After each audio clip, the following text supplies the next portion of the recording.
Selamünaleyküm, her vaxtınız xeyir. Qrup cəmiyyəti əhli, hamınız baxın. Bu günləri Şahmara tikdiyimiz evə Allaha şükür yığışıblar, beyyə burada yatıblar. Sağ olsunlar, kömək eləyənlər hamısı var olsun ki, bu evi köməkli ilə yaxın bir müddətə 45 günə tikdik, bunları yığdıq içinə. Allah kömək eləyənlərin hamısının başından töksün. Eşidirəm indi sizi, cəmaata nə deyir? Hamısının canını sağ eləsin, ömrünü uzun eləsin, balasını saxlasın, qazancın bol eləsin, Allah cəmaata dəyməsin, kim nə eləyibsə hamısı halallığını versin. Halal xoşunuz olsun, halal xoşun olsun. Hamısına təşəkkür edirəm. Ana, sən də görüm nə deyirsən?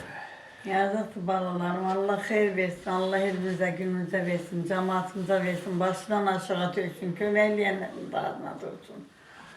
Şahmar, Allah kendimin cəmaatına versin, hamısına qurban olaram, hamısına minnətdaram. Allah hamısının balasını saxlasın, Allah başlarından aşağı döysün. Çox təşəkkür edirəm, üstünə körpəni yığdıq bura, kendimin cəmaatının hamısının başına dönərəm.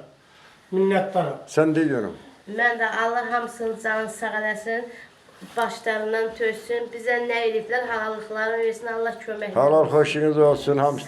Sən də görüm qaqam, mənim dostum. Allah tüylərini doyurasın, bol qazançlarını versin. Allah başlarını Sağ ol, boşuna dönüm səni.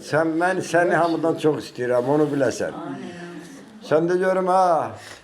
sağ olsunlar, var olsunlar, cibləri dolu eləsin olsun. Allah başlarına tez. Sağ olsun baba, sən də Allah kömək olsun, eləyənlərin də Allah başına töksün aşağıya. Sağ olun, can sağlığıyla gün o gün olsun bizi bu evə toya çağırasınız.